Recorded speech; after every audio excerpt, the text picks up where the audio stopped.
அனைவருக்கும் வணக்கம். தனுசு ராசினியர்களுக்கு அரசனை போல வாழ்வு தரும் சாமர யோகம். இந்த சாமர யோகத்தால் தனுசு ராசினியர்களான உங்களுக்கு என்ன மாதிரியான நன்மைகள் எல்லாம் ஏற்பட இருக்கு, கிரக நிலைகளின் ரீதியாக அமையிருக்கும் சாதகங்கள் என்ன, பாதகங்கள் என்ன, மேலும் என்ன மாதிரியான நன்மைகள் எல்லாம் உங்களுடைய வாழ்வில் ஏற்பட இருக்கு, குறிப்பா இந்த சாமர யோகத்தால் தனுசு ராசினியர்களுக்கு என்ன மாதிரியான முன்னேற்றங்கள் எல்லாம் ஏற்பட இருக்கு என்று பார்க்கும்போது, இந்த சாமர யோகத்தை பொறுத்த வரைக்கும் தனுசு ராசினியர்களுக்கு நீடித்த பொருளாதார வருவாயுடன் உள்ள சக்கரவர்த்தி போன்று வாழ வேண்டும் என்ற திண்ணம் எல்லோருக்கும் உண்டு. அதற்கான அமைப்பு இருந்தால்தான் அந்த யோகம் உங்களை நாடும். நீங்களும் யோகத்தை நோக்கியே பயணிப்பீர்கள் என்பதே உண்மை. அப்படிப்பட்ட நீடித்த பொருளாதாரம் மற்றும் சமூகத்தில் மதிப்பு மரியாதையுடன் 3-4 தலைமுறைகளுக்கு மேல் உள்ள யோக அமைப்பே இந்த சாமர யோகம் என்று சொல்லப்படுகிறது. இது ராஜ யோகங்களில் ஒன்றாக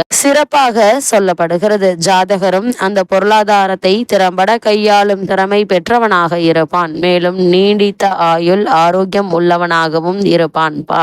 பாமரனாக இருந்தாலும் சாமர யோகம் உயர்வு தரும். இந்த சாமர யோகத்திற்கான அமைப்புகள் என்ன என்று பார்க்கும்போது, பிறப்பு ஜாதகத்தின் லக்னமானது சூரியனிலிருந்து 6 பாவத்திற்குள் இருக்க வேண்டும். அதாவது ஜாதகர் பகல் பொழுதில் ஜனனம் அடைந்திருக்க வேண்டும். சந்திரன் வளர்பிறை சந்திரனாக இருக்க வேண்டும். அதாவது சூரியனுக்கு 2, 3, 4, 5, 6 ஆகிய இடங்களில் சந்திரன் இருப்பது. மேலும் ஜாதகர் எந்த லக்னத்தில் ஜனனித்தாலும் லக்னாதிபதி உச்ச அமைப்பை பெற்றிருக்க வேண்டும். உங்கள் லக்னத்திற்கோ அல்லது லக்னாதிபதிக்கோ கேந்திரம் என சொல்லக்கூடிய 1, 4, 7, 10ஆம் பாவங்களில் வியாழன் இருக்க வேண்டும். அதுவே சாமர யோகம் என ஜோதிட சாஸ்திரம் வலியுறுத்துகிறது. இந்த யோகத்தால் தனுசு ராசினியர்களுக்கு என்ன மாதிரியான பலன்கள் எல்லாம் ஏற்பட இருக்கு என்று பார்க்கும்போது, நீண்ட ஆயுளை தரும் அமைப்பாக உள்ளது. கௌரவம் மற்றும் சமூகத்தில் தனித்துவமாக விளங்கும் அமைப்பாகவும் எப்பொழுதும் முன்னேற்றத்தை நோக்கி பயணிக்கும் அமைப்பையும் தருகிறது.